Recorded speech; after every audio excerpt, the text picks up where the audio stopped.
On this episode of Hear Me Out, I sit down with Chef Ian to talk about his hearing loss, his hearing fatigue, and some exciting things he's working on in the food industry. So let's get to it. Hi, Ian. Thank you so much for joining me on an episode of Hear Me Out. How are you doing today? Good. How are you doing, April? I'm good, thank you. Thank you for joining me. So I like to start off by asking all my guests what your connection to hearing loss is. Well, I have it. Um, I noticed it. I started becoming an issue or noticeable at least a few years ago when I was working in kitchens. I kind of just was having a hard time paying attention to sounds around me. One of my chefs actually, um, he was one of the people that started pointing it out, like you might want to go get your hearing checked a little bit. Maybe that's the issue, but also just like pay better attention to things. We couldn't really figure out what it was, why I couldn't pick up on like certain sounds, high-pitched sounds, humming sounds that were going on in the kitchen, or even people talking to me. I didn't know if they were talking to me or not. It just sounded like outside voices. I didn't know if it was directed to me or not. And so I ended up going to a ear, nose, and throat doctor here in Utah. And at first, they said they checked my ears.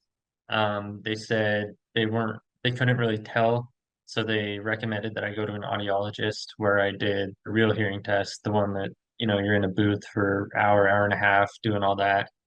And that's when I got my audiogram done for the first time. Um, and then they said, just think about it, come back in a couple months, let's do this again. So I went back and um, slight differences in my audiogram, but pretty much the same. And then they said, okay, well, given your circumstance and how important it is for you to be able to hear things around you better and to be able to function, especially at work, maybe you want to try these hearing aids. And so they gave me like a week-long test period to try out the Oticon Minis, which I have right now, the little ones. And after the first day, they were it was night and day difference. It changed everything for me. It was amazing.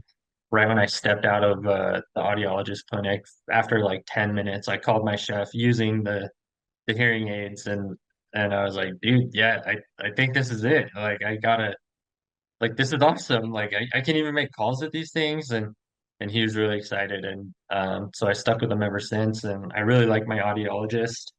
Um, and so I go back about every 6 months to retest my hearing. It has declined slightly in the higher ranges, higher frequency ranges, over the past couple of years, and so they've adjusted them to that. And something that I've always been dealing with since I don't know, since I was a teenager, probably, was the tinnitus and just the high pitched ringing in my ears. And I always just thought I was the kind of person that always needed some sort of background noise going to bed, just because I just liked it. It was calming or soothing to me for some reason. But then I realized it was the tinnitus, and I started to really think about it more, and I was like, yeah, there always is this high pitched ringing in my ears. Wonder what that could be from. So just continuing working with my doctor, um, they they were able to determine that majority of my hearing loss is from noise exposure. And because I grew up playing all sorts of different musical instruments and going to concerts from really young age, and just being in loud environments a lot. And during all of that, I never really considered hearing loss being something that I would have to deal with. And so I was just unaware.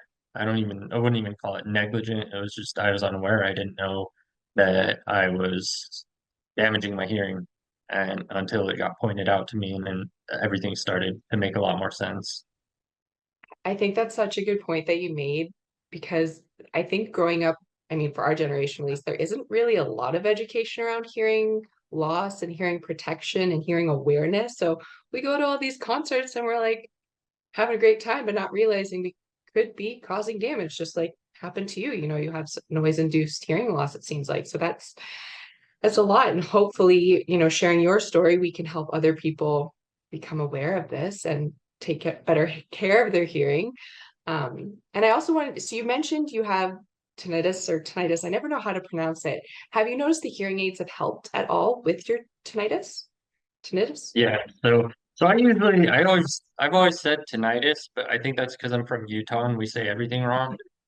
Um, but yeah, getting the hearing aids definitely helped kind of mellow that out a little bit. I noticed there's a little bit of a white noise, like a really high-pitched white noise in my hearing aids that I can hear when there's no outside sound going on at all. And then to test it, I take my hearing aids out and the ringing immediately comes back and I'm like, oh, yeah, like they are helping. And so Right. it is really helpful with that. I also noticed something that was happening before I had hearing aids that I just could not explain at all, which was the hearing fatigue, which I learned about. And so in the kitchens that I was working, it was very fast paced, just high intensity, lots of loud noises, lots of banging. At the time, I was working at this restaurant where we would cook on, they were like 14-inch Chinese woks.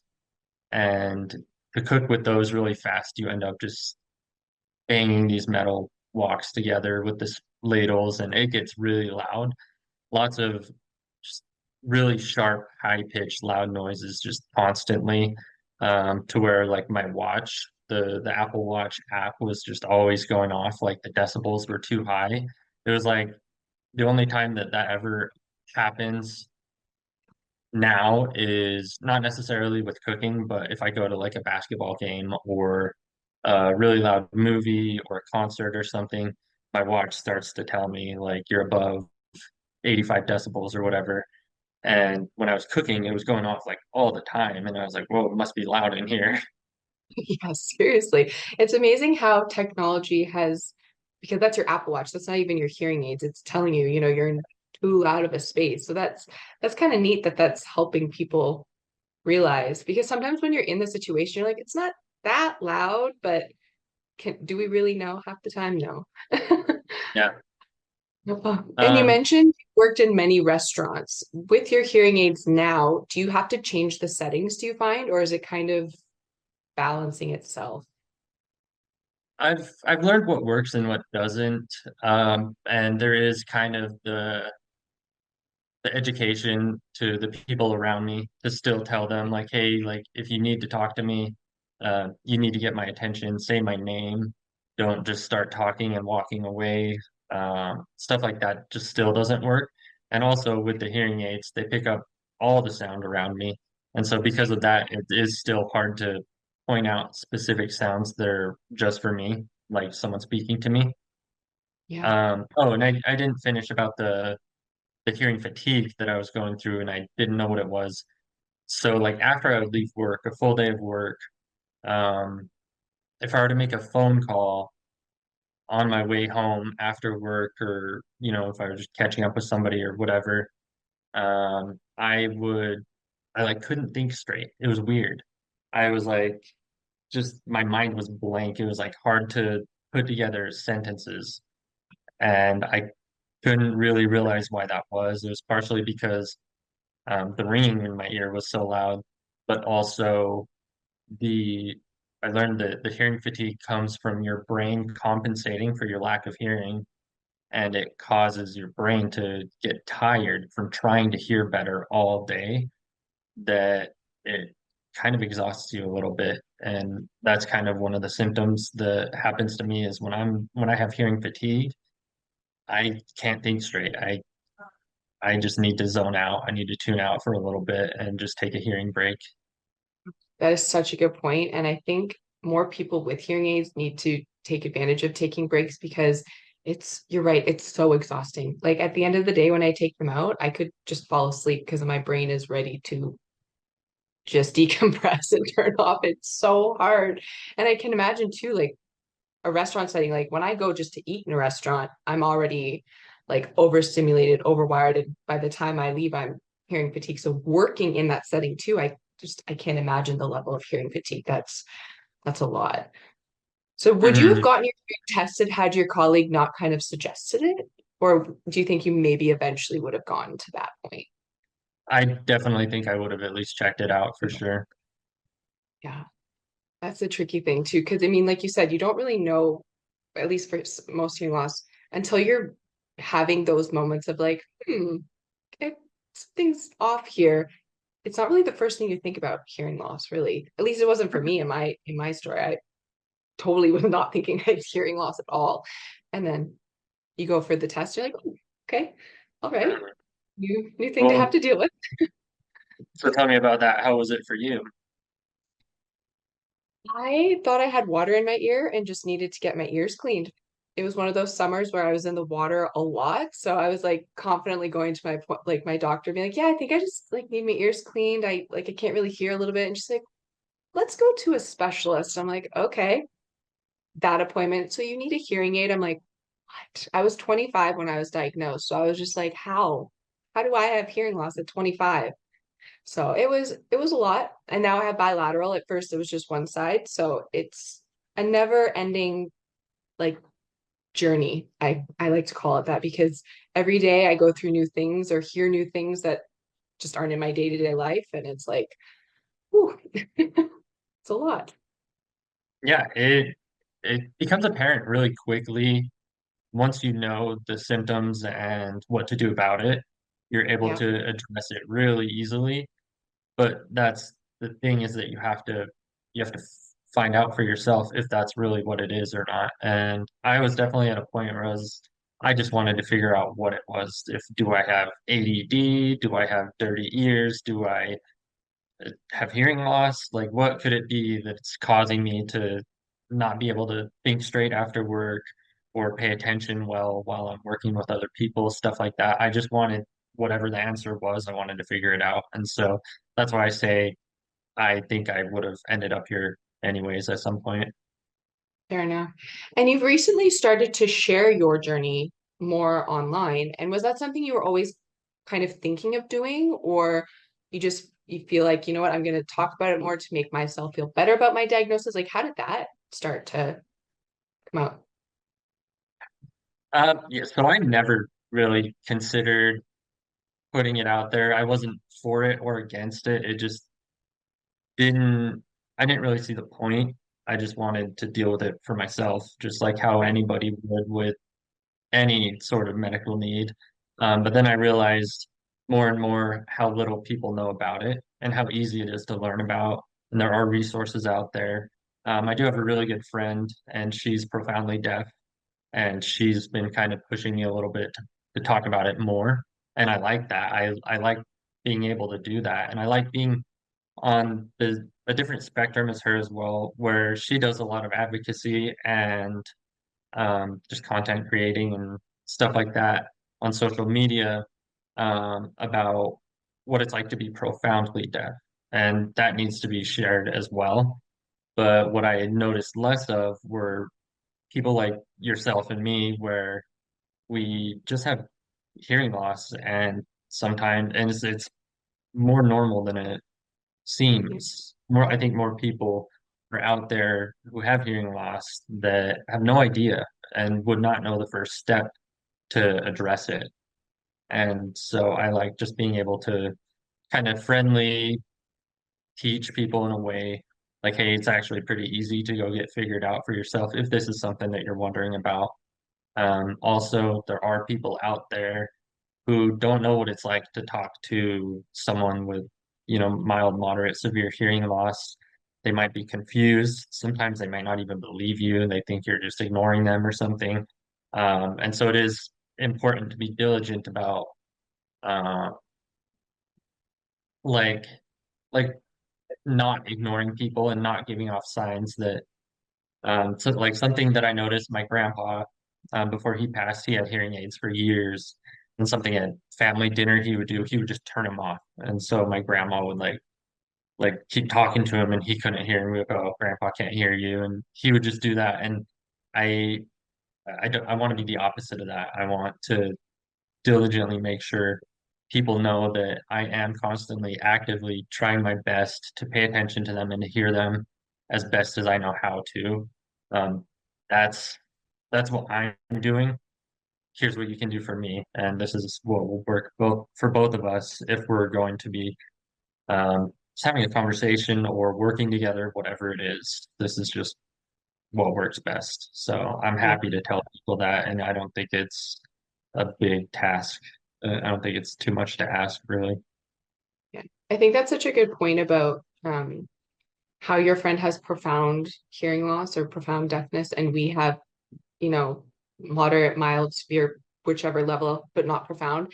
And how it's, you rarely see people like us who later in life, but still at a young age, got hearing loss, share their stories. It is becoming quite more um, normal, and you see more profiles online for sure. And I think that is how we will make the impact, is when we see the full spectrum online sharing our stories. um, and the communication tips you mentioned too, that you speak to about your colleagues, like I think those will benefit anyone, hearing loss or not. Just like common courtesy, like look at the person when you're speaking to them, get their attention before you start talking to them. I think that would help all people. I just, Mhm.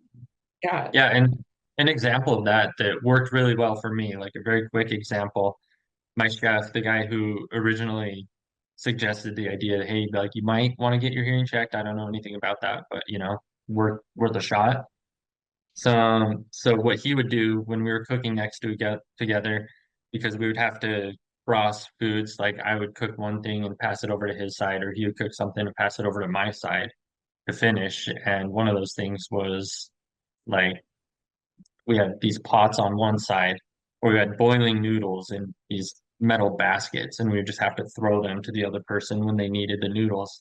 And if I didn't know there was a basket of boiling water being thrown at my head, like I would get burned. And it definitely happened. If someone was just saying, "Hey, noodles," and they would throw them at me, I would try to, see it like visually and try to catch it like that. But it's better to have a heads up.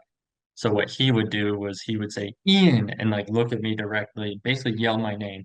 And then I'd be like, "Oh, I know that was for me." So I would look right at him, and then I would see the food or Right. whatever it was being thrown towards me, then I could catch it and keep cooking. And that worked really well for me in the moment. And it was super helpful. And some people didn't really, I like tried to say, like, hey, do it like how he does it, because that works. And they kind of didn't really believe me or follow through as well. But yeah, that was something that definitely helped me for sure. And he has the wherewithal, just the ability to pick up on things like that. And so I was really grateful. Well, that's a good point though. Just simply saying your name before speaking to you, especially in like a restaurant environment where there is so many sounds in the back. I'm sure, like you said, the noodles boiling and all those. So that's a really good tip. Just say the person's name before you start speaking, Yeah, get their attention, because it is really hard sometimes to know, are you speaking to me? Are you speaking past me? Like that's a lot. exactly. Um, but 100%. so I kind of want to shift gears a little bit, because you recently spoke about launching a new business venture with a friend, and I'm curious if we could talk a little bit about that. Because as much as I want to know your hearing loss story, but I also like supporting what everyone's doing. So let's talk about that a little bit. Yeah, totally. I'm actually at her house right now in her office doing this. Yeah, we're today we're doing some menu development and writing some recipes for an event that she has planned later in the month. But yeah, her name is Chef Bree. She's awesome. We made friends 2 or 3 years ago, and she's a private chef, and that's her main thing. I've always had some sort of full-time job cooking and then done private cooking on the side. And so through doing that, I started Eats with Ian. That's my just solo private cooking, what I can offer for people. That's usually just in home, more intimate, small party, 5 to 20 people, however many, but usually less than 20 people is what I'll cook for the household if I'm by myself. But then me and her started collaborating and working together, and we just work really well together, and we became the best friends. And um, over the years, we've accomplished some crazy things that I never even would have imagined. We've cooked for all sorts of celebrities. We've cooked for a groundbreaking event here in Salt Lake where it was for like 100 people. and we had to do all this preparation a day or 2 days before. And she kept telling me it's a groundbreaking event. It's a groundbreaking event. And in my head, I was thinking like okay, cool. It's a big event. I get it. Like I know what we're doing. Like, and then we actually get to the site, and it was literally a groundbreaking event where they had like demolished like a whole apartment complex, cleared it out, and they were breaking the ground to s- start developing a new like low income housing project in Salt Lake.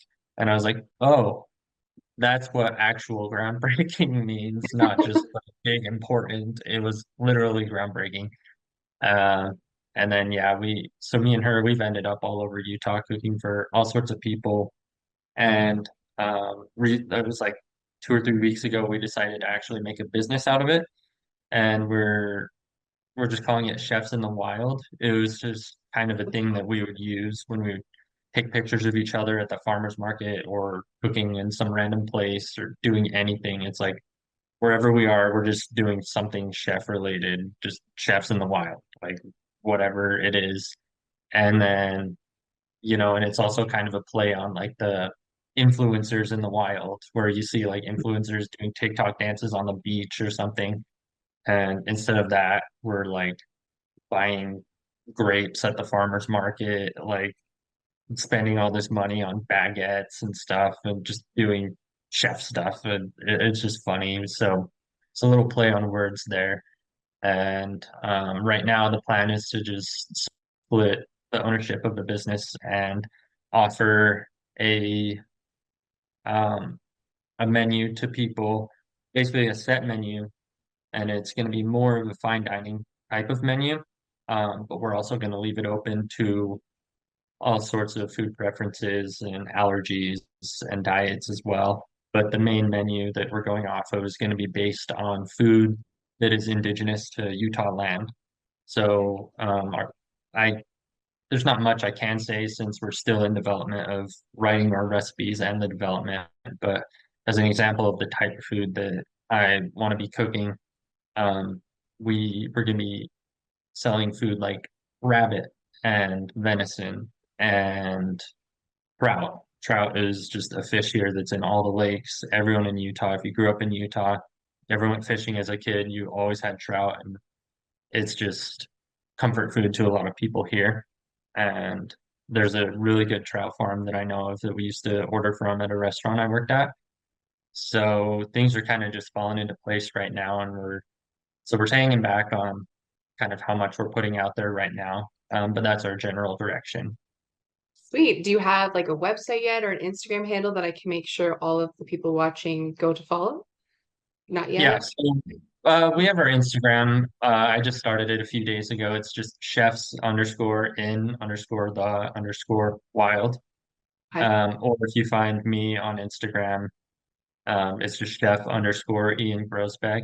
And then I usually tag the other profile as well. So to send people there. And right now we're just batching together content and ideas and stuff and planning events. So haven't been super active on it right now, but we have some more in store. Well, that's very exciting though, and I love that name, Chefs in the Wild. That's so fun. And I can imagine you guys having so much fun creating the content for it. But before we go, do you have any tips or words of advice for people with hearing loss who want to work in the restaurant industry, whether it be, as a server or a chef, that, maybe there's some things they should think about with the hearing loss, things that can help them? Yeah, hit me up. Um, I mean, obviously it's going to be different for everybody. I can only speak from my own experience.